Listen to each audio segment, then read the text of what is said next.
ओम नमः शिवाय मोर स्नेहर छात्र छात्री माने दीपुसार ज्ञानदेव यूट्यूब चैनल को स्वागत करुछि। आज पिला माने इतिहास रा गोटे सुंदर चैप्टर आज मु डिस्कशन करुछि।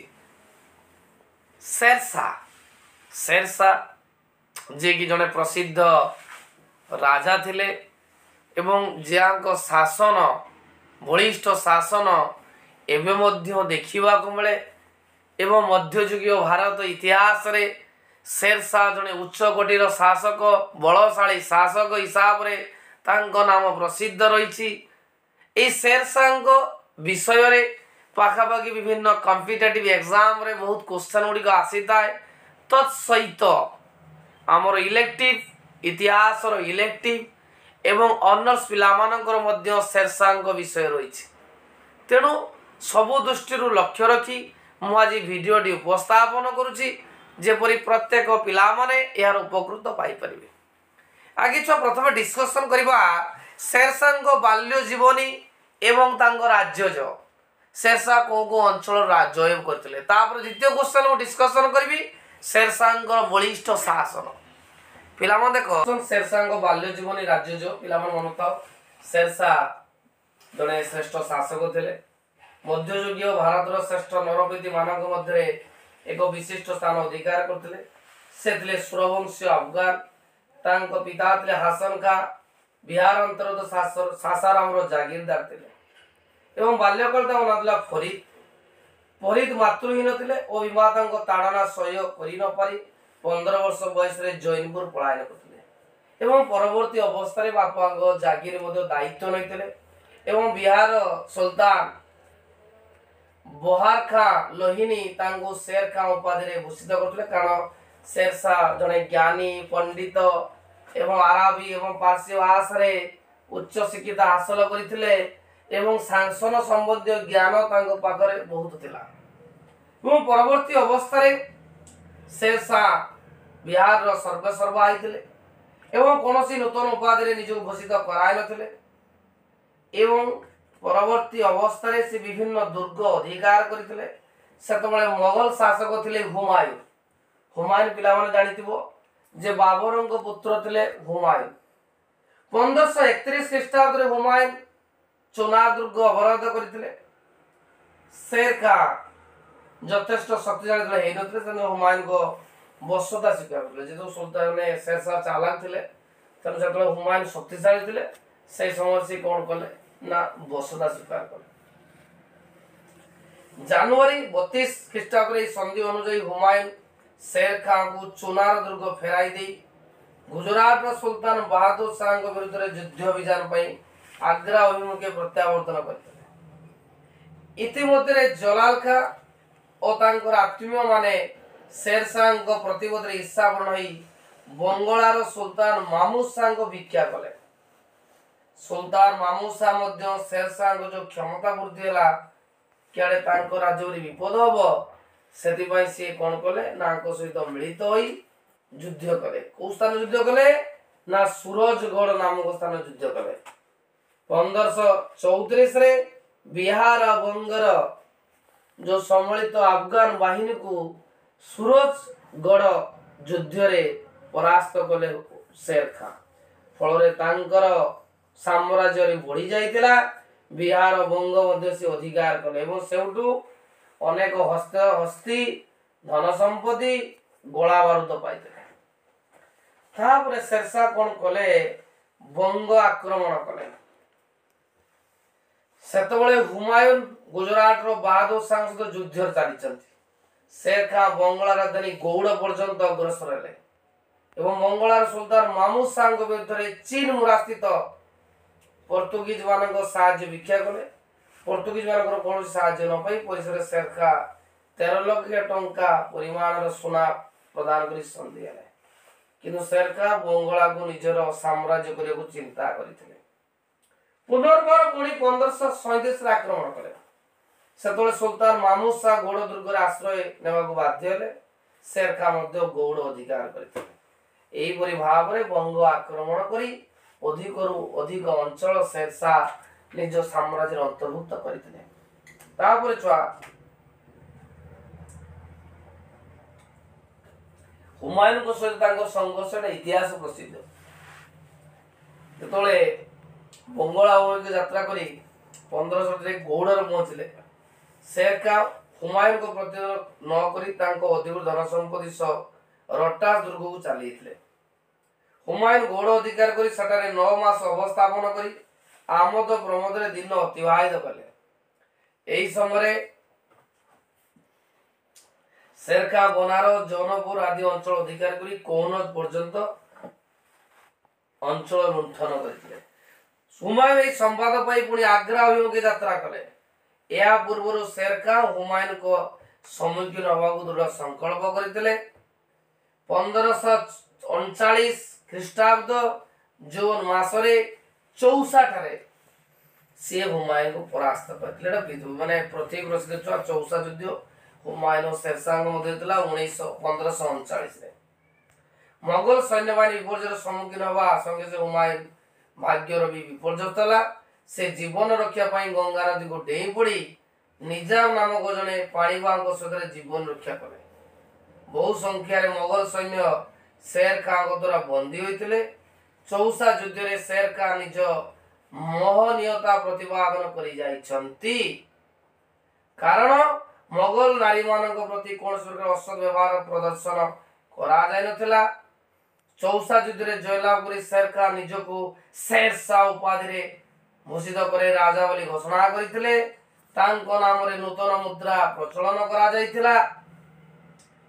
1540 हुमायूं सैन्यबाहिनी शेर खां अग्रसर पुणी 1540 मे 17 कौनज निकटस्थ बिलो ग्राम नामक स्थान शेरशाह द्वारा शोचनीय परास्त कले। दीटा युद्ध होता छुआ शेरशाह हुमायूं चौसा युद्ध 1539 आ 1540 चौसा युद्ध। फल शेरशाह दिल्ली और आग्रा अधिकार करते। दिल्ली और आग्रा अधिकार कर शेरशाह पंजाब आड़ को अग्रसर हेले एवं पंजाब अधिकार कले। फल 1540 ख्रीष्टाब्द दिल्ली सिंहासन आरोहण कले। या फल भारतर पुनर्बार अफगान राजत्व प्रतिष्ठित होता।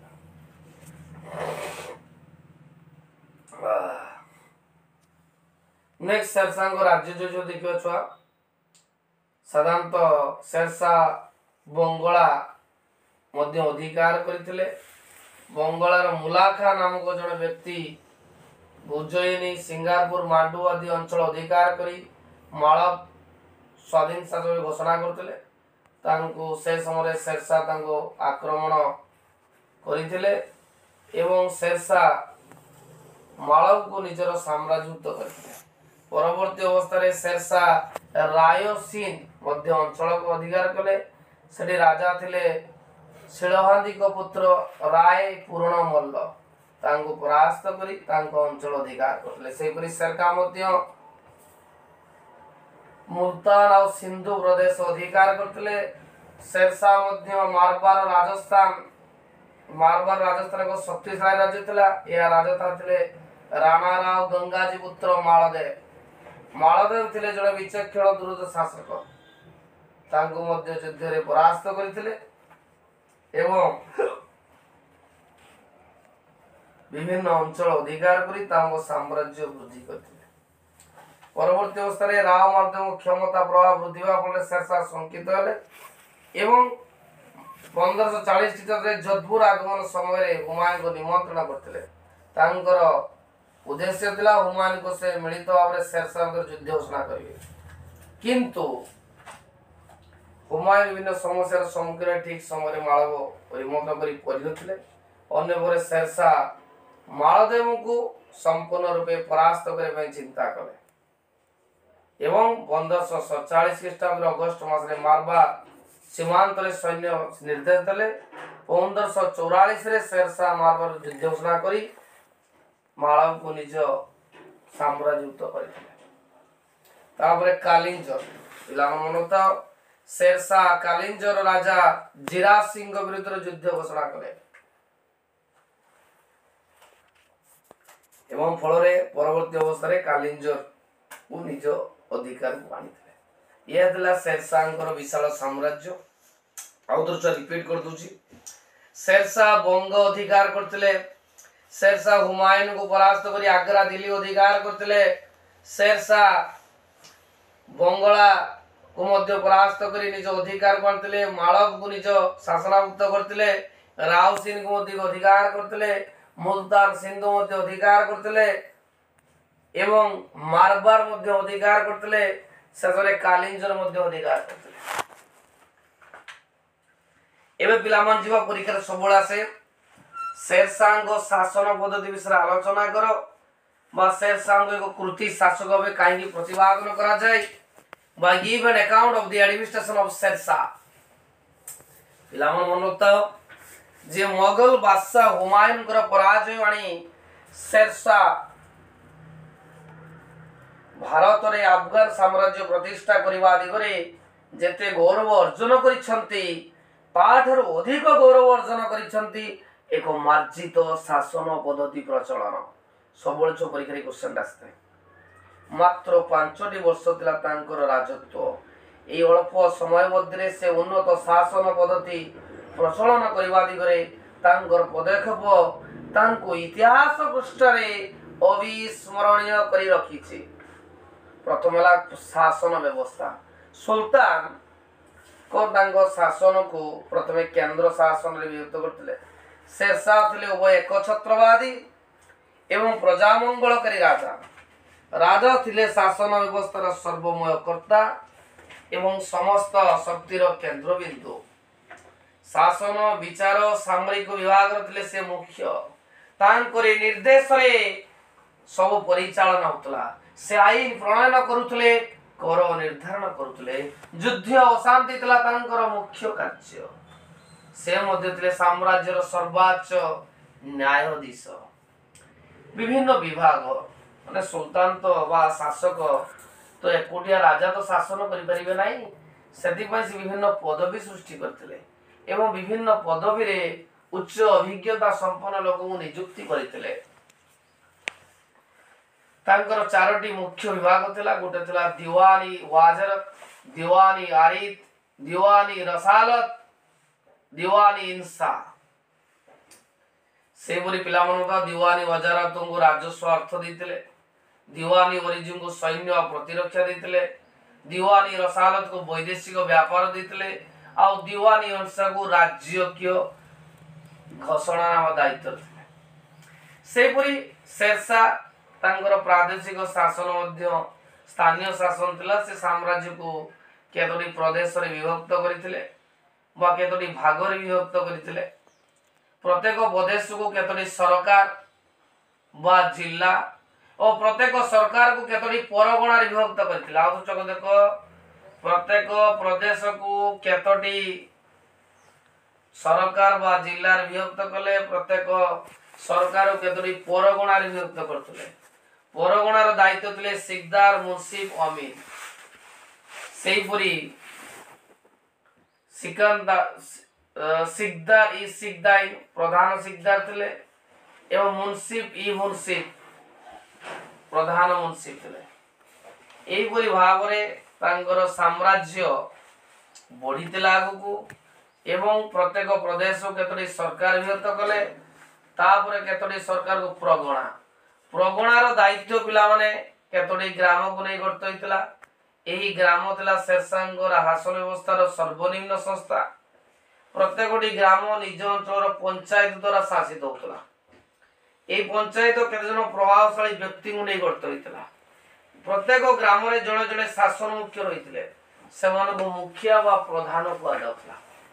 तापरे राजस्व शेरशाहर शासन द्वारा राजस्व दिला उल्लेखनीय।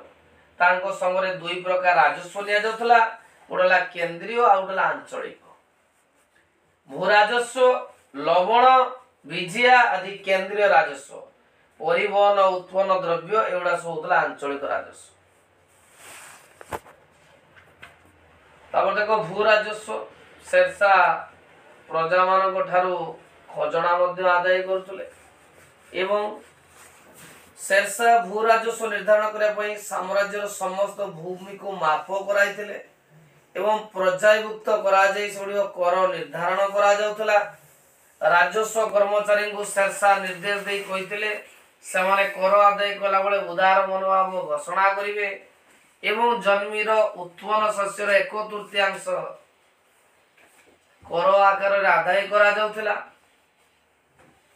एवं से समय जो कर्मचारी थिले तांको मकदम कहा जाउथिला। आउ जतबेले जदि बाय चांस किसी फसल नष्ट होतला सेतबेले शेरशाह मध्य तका भी नाम रे ऋण मध्य कृषक मान प्रदान करथि। विचार शेरशाह जने उच्चकोटर न्यायवान शासक रूपे इतिहास पृष्ठा मंडन करिछन। तांकर प्रकृत के उद्दिष्ट न्याय रहितला। राजा थिले साम्राज्यर सर्वोच्च न्यायाधीश कि प्रत्येक बुधवार संध्या रे विचार बस्तुला।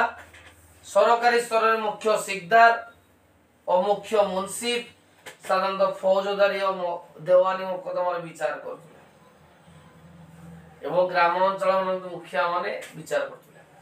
शांति रक्षा शेरशाह समय शांति रक्षा पाई एक स्वतंत्र पुलिस संस्था सृष्टि करा जायतिला। सेनाबाहिनी को शक्ति श्रृंखला रक्षा करबा, विद्रोह को दमन, देश को वैदेशिक आक्रमण रक्षा करबा कार्य रे शहर मानकर शांति रक्षा दायित्व रहउतले। शेरशाह आंचलिक अपराध पर स्थानीय कर्मचारी को दायी करुले।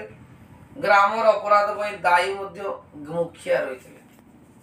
सामरिक अवस्था सामरिक कृतित्व जो शेरशाह सम्राट पदरे उद्दिष्ट होते अधिष्ठित होते सैन्य बाहिनी दायित्व से निजे नहीं एवं संगे 1.5 लाख अश्वारोही 25,000 पदाधिक 5,000 दुर्धस्थी थे। मुद्रा नीति शेरशाह मुद्रा नीति रे संस्कार करथिले। से स्वर्ण और मिश्रित धातुर निर्मित पुरातन मुद्रा गोटाई तासरे स्वर्ण रौप्य और ताम्र धातुर निर्दिष्ट स्वतंत्र मुद्रा परिचालन करथिला। गमनागमन जनहितकर कार्य करिया पई शेरशाह उद्यम अतुलन होइतला।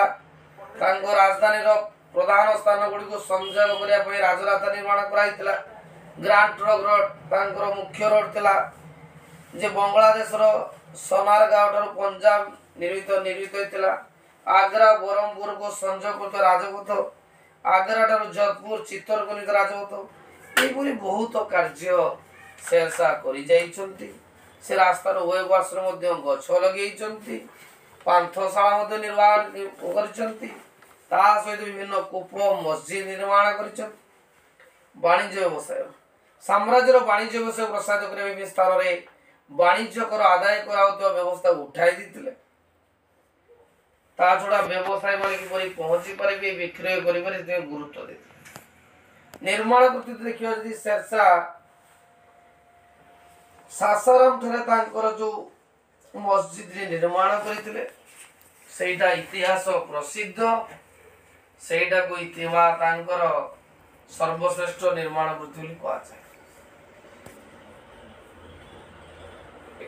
एटा थिला छुआ शेरशाह संपूर्ण विवरणी। शेरशाह संपर्क में समस्त विवरणी छुआ गोटे वीडियो रे आलोचना कली। वीडियो यदि पिला माने भल लगे लाइक करिवो, कमेंट करिवो, निहाती सब्सक्राइब।